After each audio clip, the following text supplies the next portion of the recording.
Another Friday, another episode of the Irvin Law Show. Charles is with me, so is Charles Irvin Leslie Peters. What's up, man? Happy Friday, brother. It is. Happy Friday to you.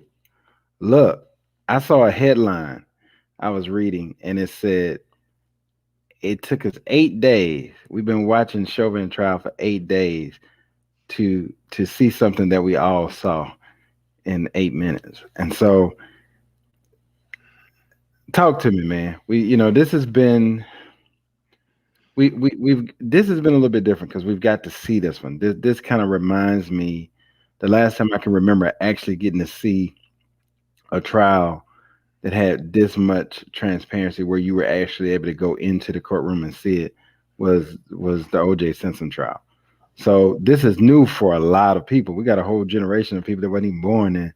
So this is new for a lot of people, particularly your students. So walk us through this. Walk us through what we've watched over the last 8-9 days. Yeah, it's easy to think about what we saw in the end result of the video and think that that is enough. The reason why the prosecution is going to such great lengths is because they have to. And there are a multitude of reasons. I'll give you a couple. When you talk about the burden of proof, it's beyond a reasonable doubt. So Richard Pryor has a saying, who are you going to believe, me or your lying eyes? We know what we saw. We know what we saw. But a good defense attorney can drive a truck into that because not only is there video, there's written reports, there's other witnesses. And so in order to prove that burden, prosecution has to go above and beyond and make sure that they lay out the case, preempt any affirmative defenses, and redirect the focus back to the video. Well, let me stop you right there, Charles, because for the average person, when you hear particularly two phrases, beyond reasonable doubt, preponderance of evidence. So most of us don't really understand or comprehend that in the same way that you, legally trained mind, the judge, the people that are in that profession will. So we've got to make sure we paint this picture to the audience so that we can all be on the same page of understanding those two things because they're very different. One is more related to civil, one is related to criminal, but you just used a phrase, and I want to make sure we understand what that phrase means. So can you clarify that for us so that we can all be on the same level of understanding as you explain this? I'll make it real simple. March Madness just ended, right? Right. So if you had an AAU team, they wouldn't play against the college kids and vice versa. Right.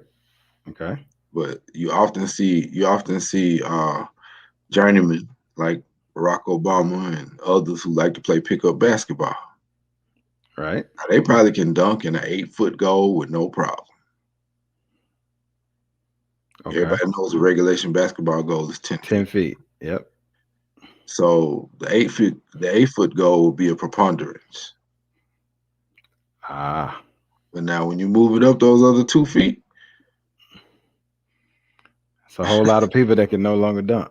Right. And so what we're up against in this particular case, as it relates to Mr. Chauvin, is we're up against that first one. We're up against beyond reasonable doubt. Yeah. In a criminal case, that's the standard. So that's that 10 foot. That's that 10-foot regulation to dunk. Right. And the thing that was troubling about the case that has caused me indigestion is the medical examiner's report, which was done one day afterwards, and it wasn't exactly as clear as you would like it to be. I could see, I could see where the defense may try to make a case of it, but prosecution has done a good job of scrambling the order of witnesses. Because normally in a case like this, you start with the medical examiner, but they did it slightly different, and they did it with some all stars. Dr. Burton yesterday, he did his part pro bono. Uh, and he's one of the leading minds in his field, and he was able to paint a consistent picture and walk everyone through it, to the point where you start to be able to have some context around what the actual medical examiner was saying. And then Dr. Thomas today, she did a good job of just laying it out. They tried to put hypotheticals. They tried to put George Floyd on trial, his health conditions, saying his heart was larger than the normal person's heart, that he had some type of heart disease because he had blockage in his or narrowing of his veins. And she was very clear. They kept asking her absent the police, if you found him in his home, um, how would you diagnose his death? And she was like, yeah, sure. In that narrow circumstance, I made diagnose it as a drug overdose. But that's not reality. And that's where you get back to what you were asking in the beginning. What's the reality of this thing? Mm-hmm. And so I think you can now start to see a clearer picture of, even though the prosecution has gone around the world in 9 days, they are setting up the video to be their close. Mm-hmm. So that now that all the context has been provided, they will go back to the video and say, how what can you do over 9 minutes and 29 seconds? That is a long time. Yeah. So they're gonna replay and put that 9 minutes and 20 seconds right back at the center of attention and make that the lasting impression. Yeah, I mean you can see it coming because Yeah. they had to get the context out there, and they were really worried about the medical examiner. But I will tell you, I listened to the medical examiner's testimony today. He was rock solid. I might not agree with the way he wrote his report. I might not even agree with the way that he analyzed it. But the bottom line is he did it his way. And he said, the subduing of Mr. Floyd, that's primary. Drugs, secondary. So I think that's strong. I think that's real strong because the defense was counting on the way he wrote his report. It seemed like it would be better for the defense, but he was very straightforward. You know, and like he said, professionals will disagree, and that's to be expected. But ultimately, he came to the same conclusion that those top line experts came to. Yeah. Well, and come on in, family. I know you guys are slowly coming in, but post your questions up. We're talking about the Chauvin trial and what the last 8 days, 9 days have shown us as we kind of look at how we've gone around the world. And I started off talking about the fact that I saw a headline that said, you know, why do we have to go through 8, 9 days to see what we all saw in 9 minutes? And so that's kind of what we're talking about. And Charles is doing a great job of navigating us around why the prosecution is doing certain things. And we really started off with the premises of two things: preponderance of evidence and beyond reasonable doubt. And of course, in this case, the criminal case, we've got to do beyond a reasonable doubt. And he gave a great analogy that a basketball goal, regulation goal, is 10 feet, and that most of us can dunk in an 8 feet goal. But a lot of us cannot dunk if we go 2 extra feet up to 10 feet. And so it rules a lot of people out. So that's just how much greater the burden is on the prosecution to prove in a criminal case, and that's what we're up against. So he was just navigating around some of those nuances. So just now that I got everybody up to speed, and so feel free to get your questions in, but I just wanted to make sure, as some of you come in, that I got you up to speed on kind of what we're talking about today. So, Charles, with that being said, it's interesting because it shows just the complexity of we can all watch something, but how much different it is from watching something that you see in my case, four eyes, which I see. I know I saw what I saw, right? And then yet in the system, in our system of justice, Lady Justice, it's so many things that's going to come about. And we look at what the defense has done by putting the doctors on the stand. And when you go through the cross examination and things they're doing, they're basically trying to set up and say, um, is if I remove the police, would you diagnose this differently? Could this have been, drug? Which is just showing that you have. I see why the law says it has to be beyond a reasonable doubt because you've got to make it clear and even clearer than clear that it's beyond reasonable doubt. So great job of painting that picture, and I think that anybody that's heard that will now have a better grasp upon why this process is taking so long and why stuff is being repetitive and why it seems like they're going over and over on certain things because they have to. And I've heard people, I've never heard anybody put that as clearly as you did, but that's why I kept asking the questions because there's lawyer talk, but sometimes we need that broken down into just our talk in terms of what that means. So I It appreciate can that. it can be complicated. I always think about it like this. I like to dabble with flowers and grass and all that stuff. So I think about it like this: you're never gonna have a master gardener uh, start with flower buds. The first thing they're gonna do is set the foundation by preparing the soil. Once they have good dirt, they feel like they can grow anything. True. They started with the video, and from the video, they were able to pull in the community. Well, why did they pull in the community? Because those are the people who watched helpless as George Floyd basically he basically narrated the end of his life in front of those people. Young, old, people Yeah. who were there. That's their community. And so the prosecution started with that. Let's paint the picture of what was happening right then, right? Yeah. Once they did that, they were able to give context by showing the video that was shot by the 17-year-old against the body cam footage. Why do you need to do both of those things? I know a lot of people ask, why so many different camera angles? Well, if the defense is going to start out with a defense of him having to keep his knee on his neck Yeah. because he had to watch the crowd, then we need to see what the crowd is doing.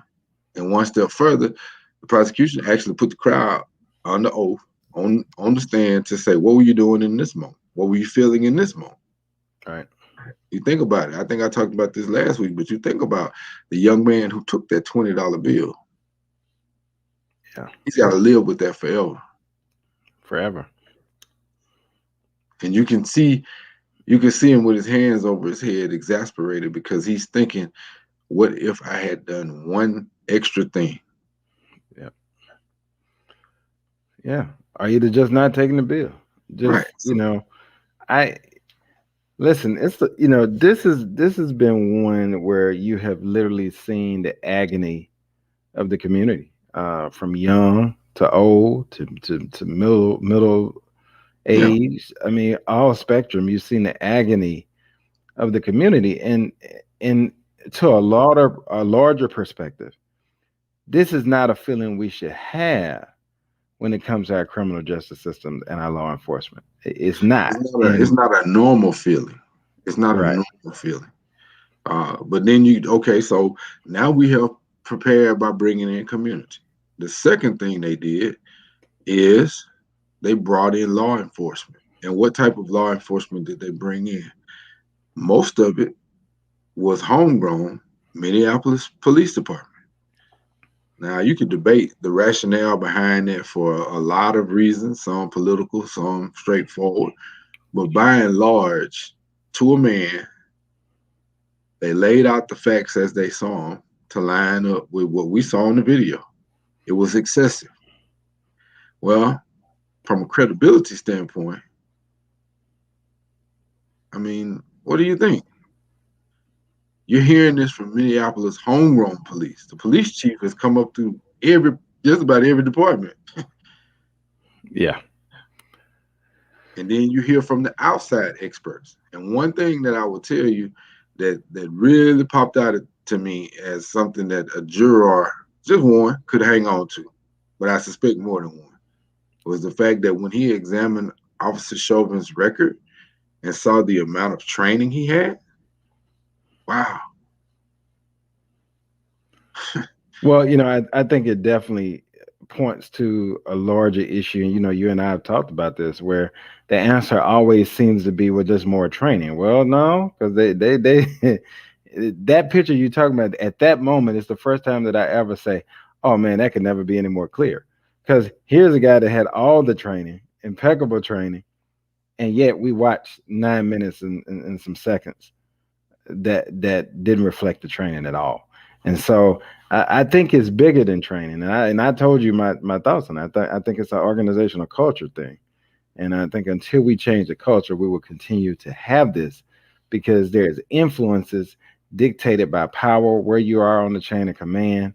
We know that anything in law enforcement operates on the chain of command system that comes with an additional bias, quid pro quo wrapped all around in it, which is an HR term. But you know, I think we got to start there. And I'm not hearing that. I'm not hearing that anywhere where we're really tackling changing of the culture because that's a bold move and that takes bold action, bold steps, and I haven't seen that systemically across the board. I haven't seen it, and so I think until we do that, unfortunately, I think we will watch more videos and we will still be in agony. But I'm optimistic, but I'm not impressed, and I'm not confident so far about what I've seen. Well, I mean, here's one thing that I will tell you. This trial is not a trial of all policing in America. It's specific to Derek Chauvin and how he took the life of George Floyd. So I'm hesitant when I hear people talk about the larger policing issue. I know it's a humongous trial with humongous implications for that, but you got to let this one play out. The policy is not going to be changed in this trial because this is backwards looking. Well, Trials are an examination of what happened and why. and that's true, but I'm gonna give you a little different spin on it, just from sitting outside of it, and because there's frustration here. You probably hear it in my voice, and I know I speak for a lot of Americans that are frustrated with it, particularly Black Americans that are frustrated with it because this is not the first time we've seen it, and so when I say it's a larger issue, and I'm not saying it's an indictment. Look, you can have 98% of all police doing the right thing, being exceptional. I have plenty of police friends. That's not what I'm saying. I'm saying until we deal with the systematic issue that does not address or weed out the bad 2% or hold the 2% accountable, then we still gonna have this problem. And so if systematically the way we're set up, that 2% that 2% can control 98%, then we're gonna have a problem. And so I think it's deeper than just it's not an indictment on all policing, it's an indictment on a policy in terms that and the consequences of chain of command if you don't put other things in place to make sure there's some safety mechanisms that allow people to correct actions and not be punished for it if it's outside the chain of command. Here's what I'm gonna tell you again. You're trying to tackle too much in too many places at one time. This is not a new issue, and it has wide ranging implications.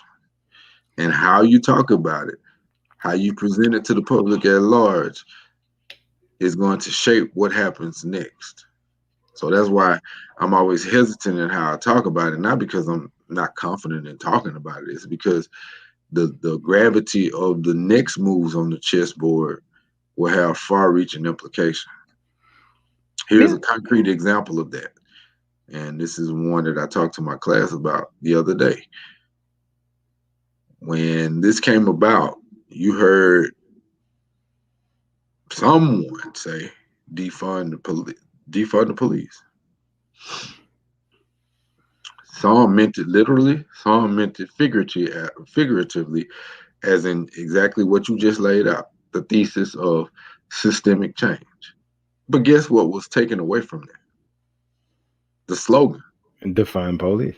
Right. And Yeah. so nothing is going to get done when you take that approach. And not only defund police, but defund police without defining the meaning of that. So that left it open to everybody's interpretation. So everybody has interpreted that differently when you talk about defund the police, and that's what you mean because it wasn't clearly you pulled the excerpt out of the transcript instead of pulling the whole statement. I agree with that. Let me go to the let's go to the audience, to the family, and see what they're saying here. I think we got bring this one up for you, Charles, from Willie Mae. Hey, Willie Mae, and then hey, I saw Undy come in the room, and Michael Kennedy. Hello to you guys. My opinion, he obviously walked into the store and out of the store without any respiratory distress, breathing fine, right? Okay, all of a sudden in 9 minutes, he's dead due to what we can see and hear grasping for air due to pressure on his neck from the side of his neck. It should not have gotten this far. We live in a racist nation. Again, my opinion, yes, it frustrates me.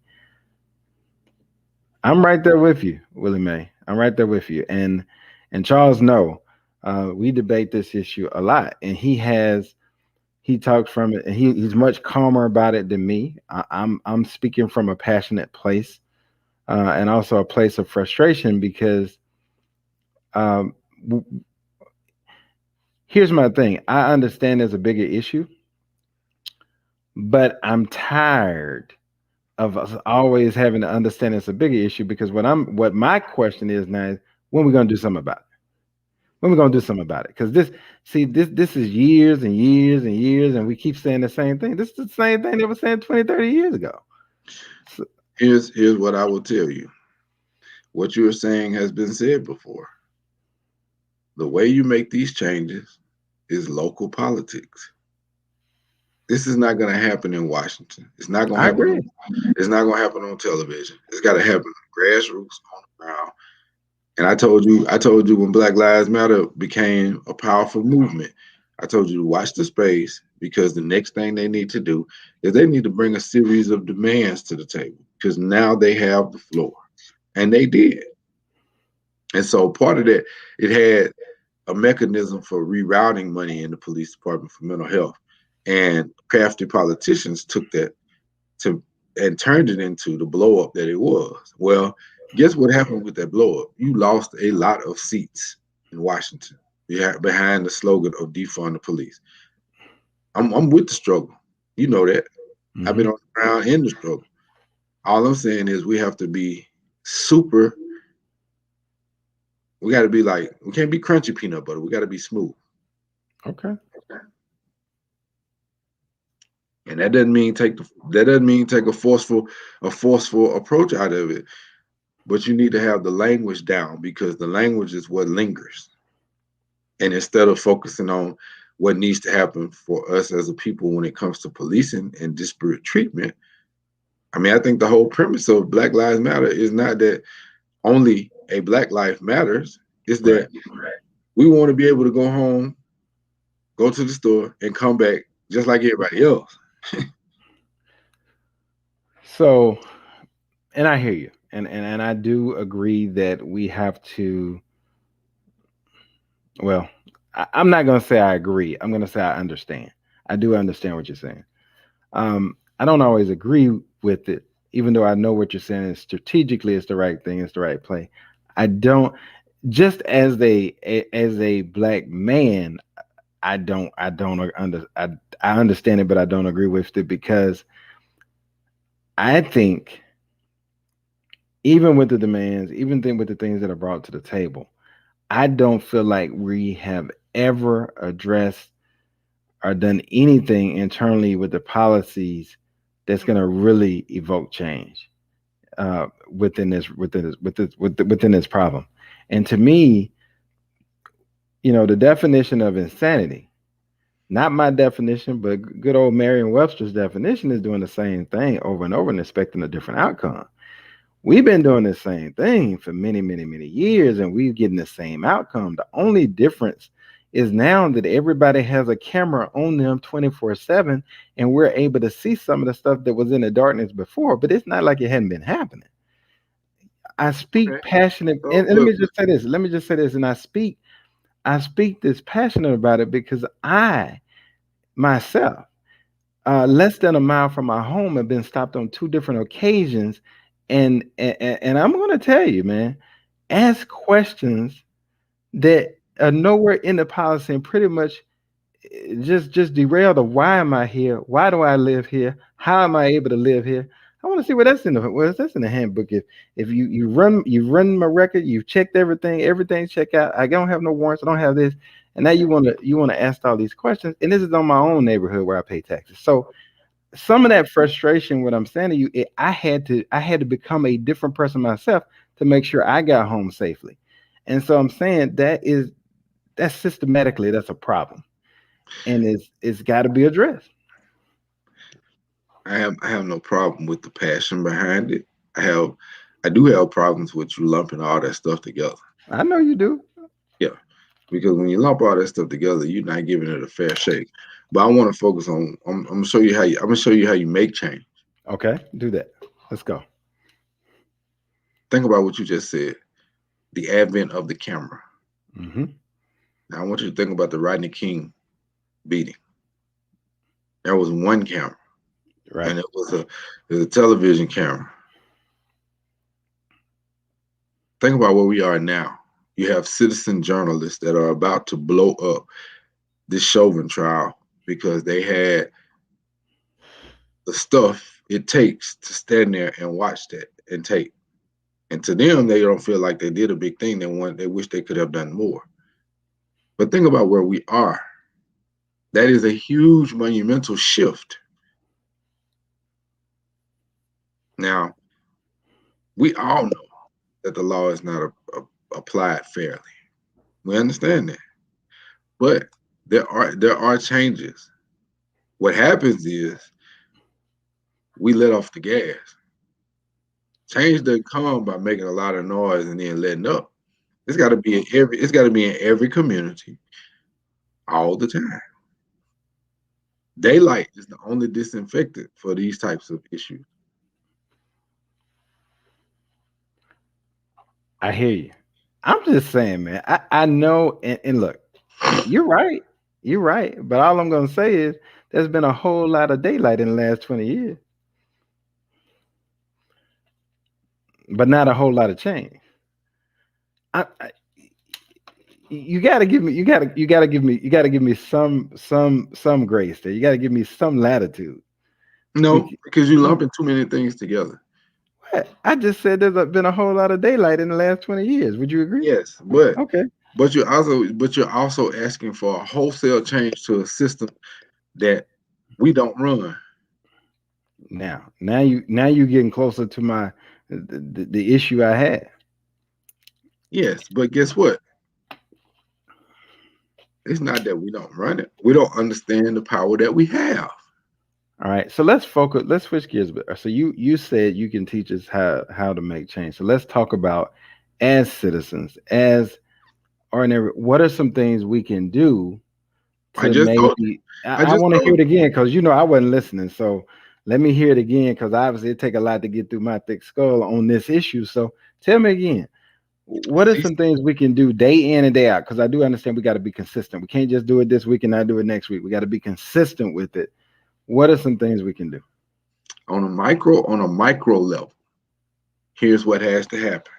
If you see something, you have to say something. It may not be voicing and putting yourself in the line of danger, but guess what those citizens did in this George Floyd? Even though George Floyd passed, it's educational from this sense. 17 years old, she was willing to stand in the gap and film. So now you have her version versus the body cam version. And you can have a trial around that to find accountability. That was not the case in the past. That's on a micro level. If you step it up one more notch, you have to be active with your vote. I tell you this all the time. Voting is an active measure. And when you don't question who you're voting for, when you don't find out what their platform is, what they stand for, guess what that person is in local government? When you elect that mayor and city council, guess what they turn around and do? They put in the chief. Yep. You want a chief like the one in Minneapolis, or do you want a chief like some of the ones we know? Hmm. Good point. You step it up from there at the state level, you got to have better voting because you got to hold people accountable for not passing measures that reflect full fairness across the board in policing. It's not enough to say we'll do it next time. You got to do it every time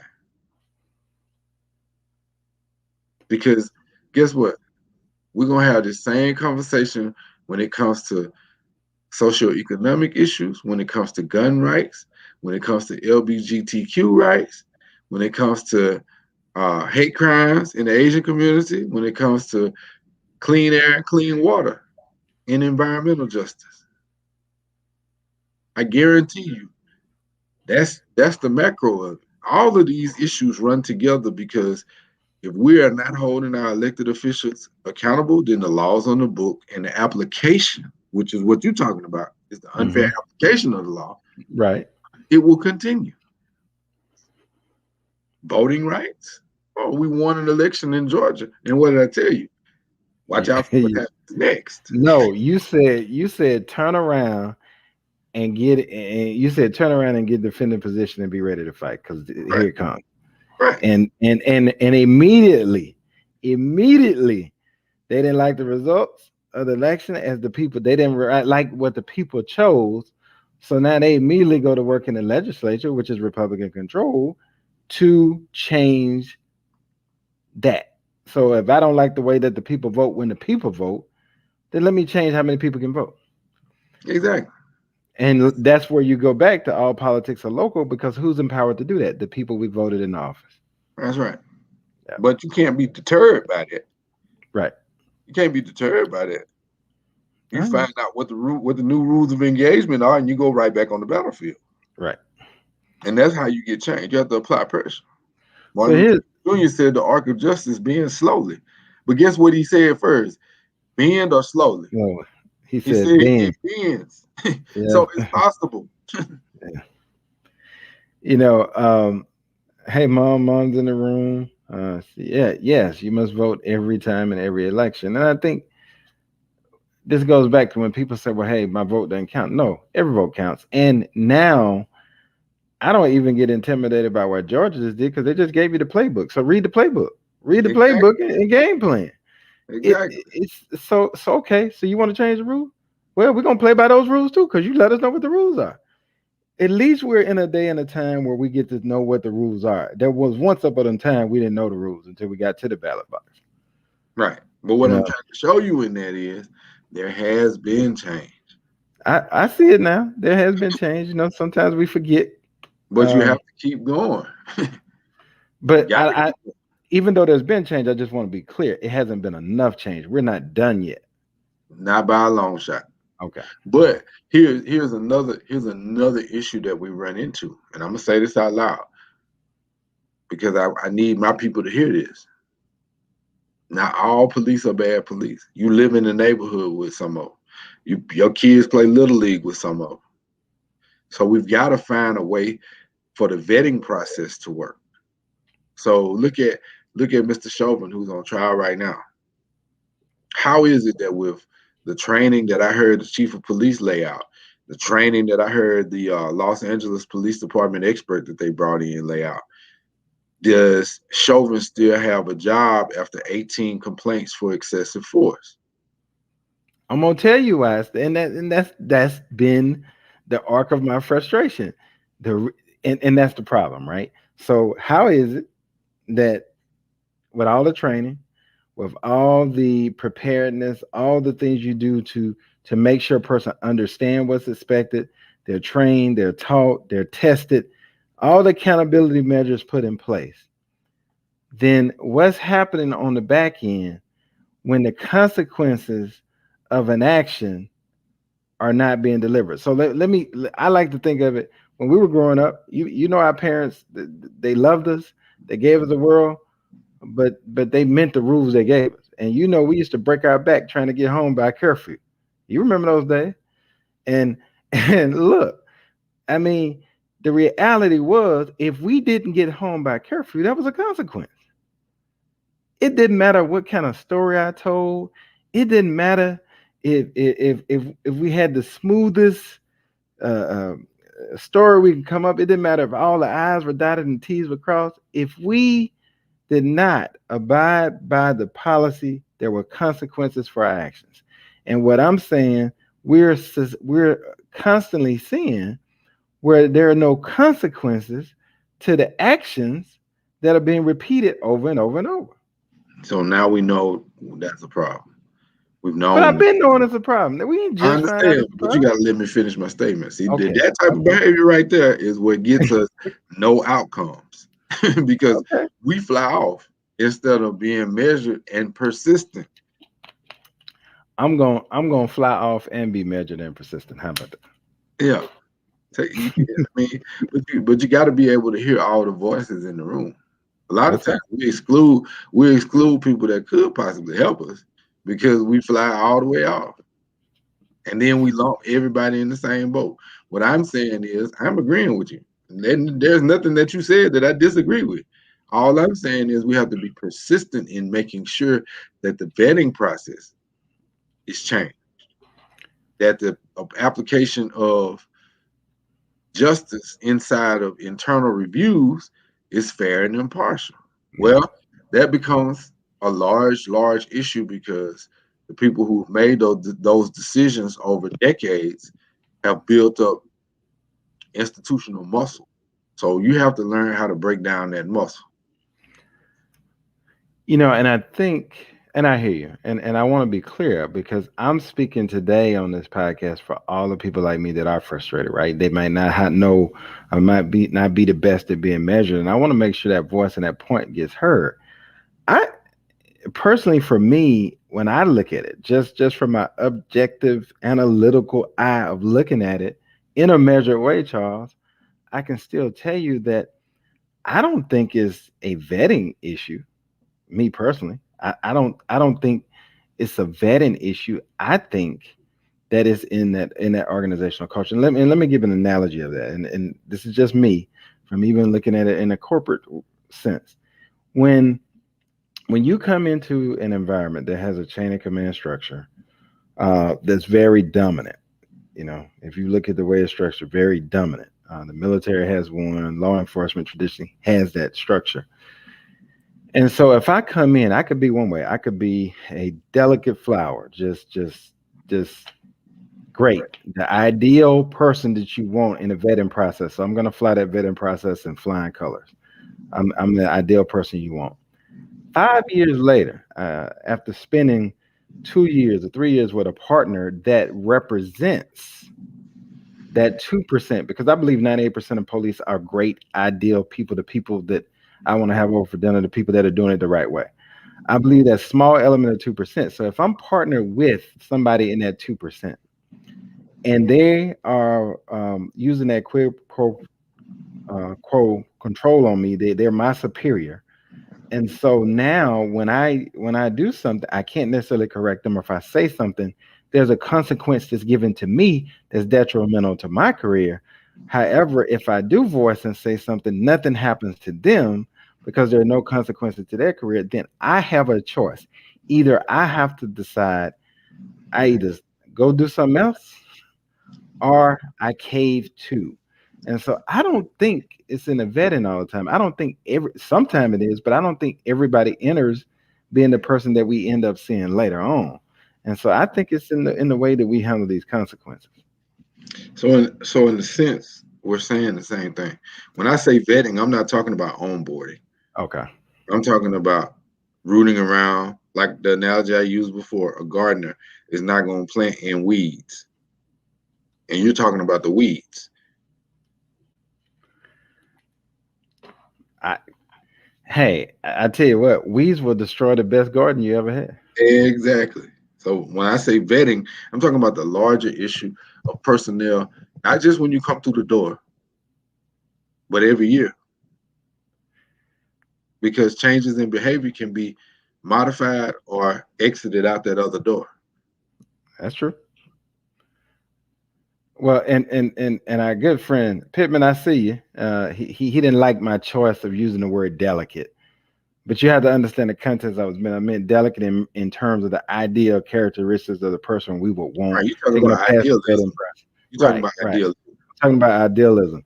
So don't go left on me, Pittman. I'm right there with you, but I'm talking about the idealism in terms of the candidate when they initially come through. Yeah, you talking about an officer that's coming in with all good intentions, and then they make a conscious decision to blend into a bad culture.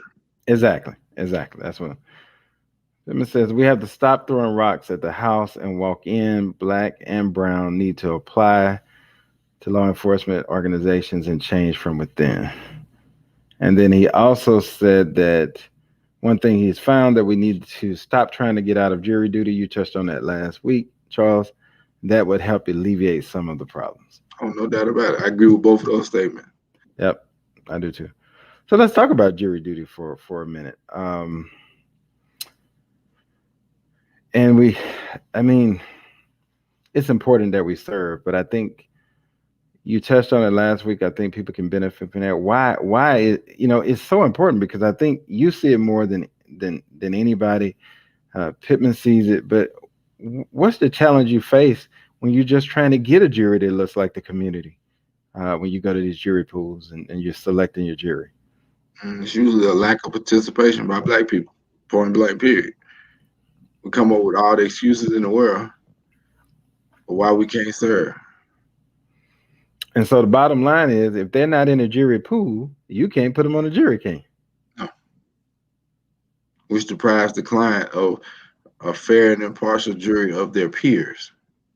And who controls? Because I think here's where there's a misconception and where the numbers don't lie.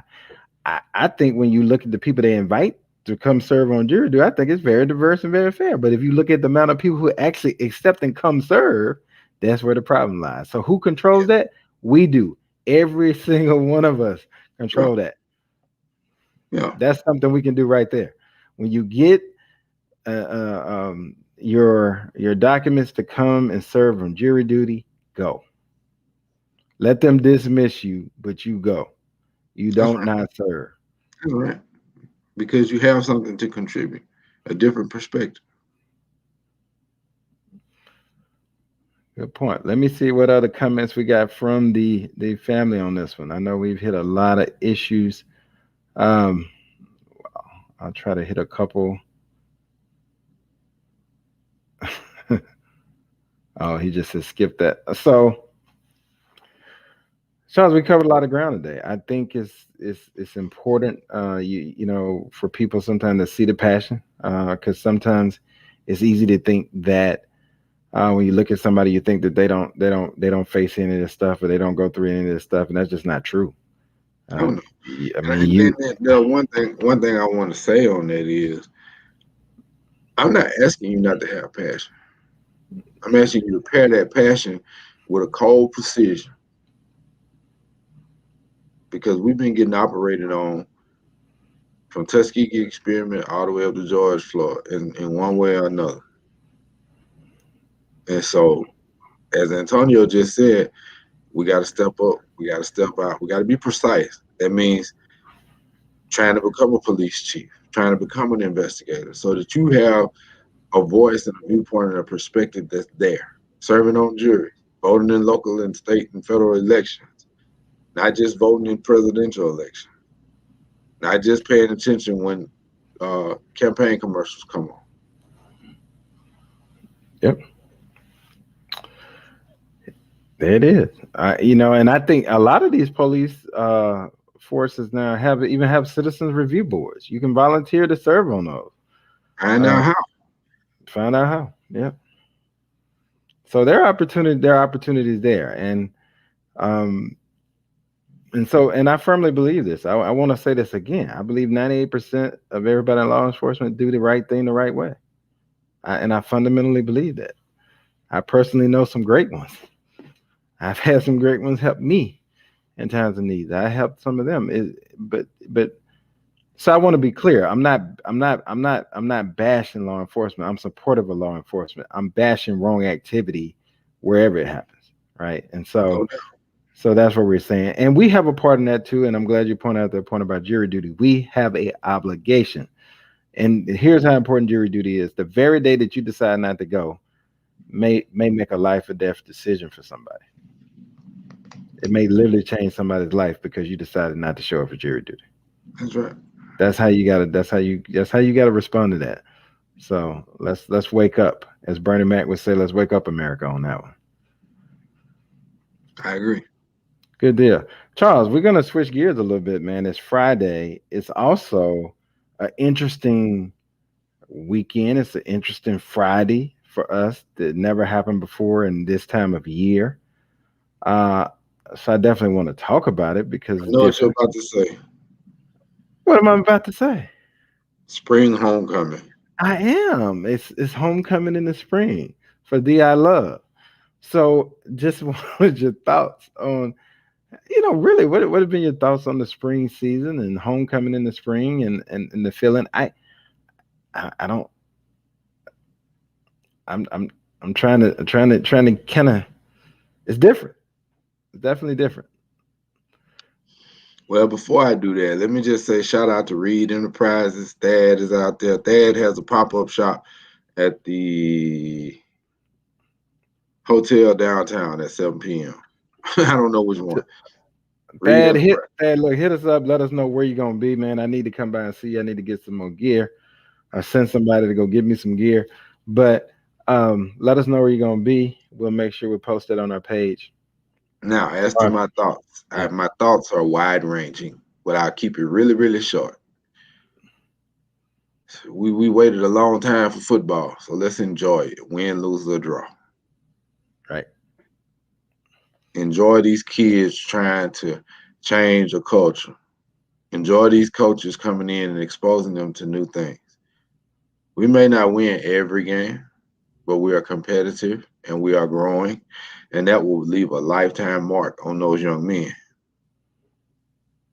And it's going to leave a lifetime mark on the city of Jackson, believe it or not.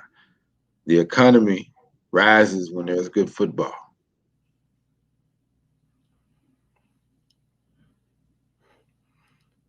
And supporting that spirit, as they as a former athlete, we both are. You feed off the audience, you feed off your fans, and so support with that spirit, and realize that um, these are young men.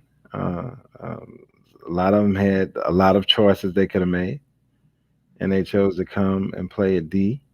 I love and other institutions and HBCUs and put a great product on the field. So let's salute that. Let's also relish in the fact that even though we're in the spring and in the midst of a pandemic, we've been afforded the opportunity. If we don't feel comfortable getting out just yet, we get to watch it on TV. I mean, so there's a lot to be grateful for. Uh, No doubt about it. I mean, so we, I look at it like this. Now, I know I've been a part of Tiger Nation just like you for a very long time. There are two conversations that will always be a part of Tiger Nation: backup quarterbacks and firing head coaches. yep. I'm just asking. I'm just asking. Please, can we just let them make it? I know, man. We've got to be the only school that I know in our fan base that we fire coach after a SWAC championship appearance. I mean, look, man, look, you come on, folks, come on. You can't fire a man. You want to fire a whole coach? I saw the comments too. That's ridiculous. You want to fire a whole coaching squad, and they've been on the job Monday, right in the midst of a spring season, and then some of you are so outrageous in your comments, like, well, we need to recruit. Why all them linemen we recruit? We recruited in the spring. Recruits come in the fall. You do realize that, right? Recruits come in the fall. Some of those kids still in high school. They at the junior college. They come in the fall. So you relax, as Aaron Rodgers said in that the infamous statement that he made in the year that they were really getting on. He said, just relax. Yeah, Just relax. yeah. Because last time I checked, Coach Prime just got here in December. Let me tell you this. Do you know technically right now? Because how many games we win last year? I mean, 2019, last time we played. What was it, four? I think we won four, three or four games. And that's an 11 game season. In one of those years, we played 12 games and we won four. We already have four wins, technically. We already have four wins. So in a short, abbreviated season, we've already matched what we've done in the last 7 years. So yeah, y'all gotta chill out. Y'all really have to relax and let's support them and feed them the energy so that they can overachieve on the field. So do that. Yeah, and be safe. It's homecoming, but be mindful that COVID is still out there. So just be mindful. Yeah, Charles. I know you there in town. I've been seeing some stuff that's got me shaking my head over here, a little nervous. I've been seeing block parties, and Oh I'm like yeah, it's that. a lot going on. I said that kind of look like the normal homecoming. That's why I held my head when you said homecoming. Because I mean, I'm all for it, and I know the tradition, I know the spirit, I know the fire that goes into a Jackson State homecoming. It's a homecoming like no other. But right this second, we probably need to exercise some manner of caution. I would think so. I would think so. It looked a little bit too much like pre-pandemic homecoming activities for me. I'm just saying. And I love my folks. I love my alumni. I am them. They are me. But I'm gonna have to let y'all have that. I'm not ready for that yet. No, But hopefully we go support our athletes, and hopefully we can come away with a win. But either way, we will support them and do it the way J State does it. So have fun, everybody. Definitely enjoy homecoming. I love, and I got some good North Carolina A&T friends, and despite whatever they say with their G ho, this is my G ho. I love. So I know my inbox is gonna be popping in a minute by a couple of people I know. well, hey, here's what I would tell you. There's one true blue, and it's right here, 1400 Lynch Street. That's it. J.R. Lynch. Yeah. So, all right, got any comments from the audience? Any feelings on spring homecoming? How you feeling? What is it like for you? As we wrap up the show, love to hear your comments on spring homecoming and whether you'll be going to the game, watching it on ESPN. Hit us up in the chat. Let us know what your thoughts are. All right, Charles. Final words. I think we said it all. You brought the fire, you brought the funk. Hey, let's get out here and get these things done. Show Well, up, show up, and participate. You know, yeah, I I often talk about participatory government. yeah, you do. You always look at me like, yeah, yeah. Well, this is where the rubber meets the road. You want these changes, you got to participate in your government. It's your government of, by, and for the people. Well, I can't dispute that. And here's the reality. For anybody that knows Charles, they know that this is really us. When you see us on the show, I mean, we will have opposite ways of looking at things, and we talk it out, and we hear each other. So everybody that sees it knows they're like, yep, that's them, and it's real. This is whether we on camera or off camera. I can guarantee the conversation would have gone the same. The It conversation has never stopped. never stop. Yeah, We will, we will, and when we're together, we'll debate these things. But at the end of the day, I'm gonna show up for jury duty. He's gonna show up for jury duty. At the end of the day, we're gonna be participatory in the process.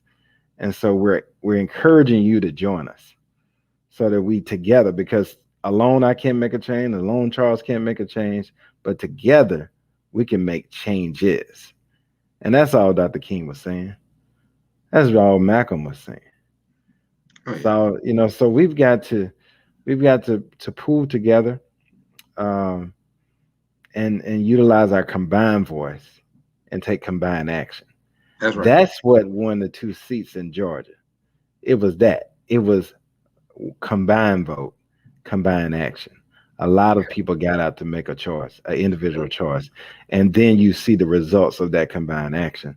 So that's what we have to do. We've seen the example has been laid out before. So now let's come together and make those combined actions and combined steps and choices and truly go about changing this. Because one of the things that I'm committed to and I'm passionate about, I don't want somebody else to have to come behind us 20 years later and still be talking about the same old thing because we did not make changes.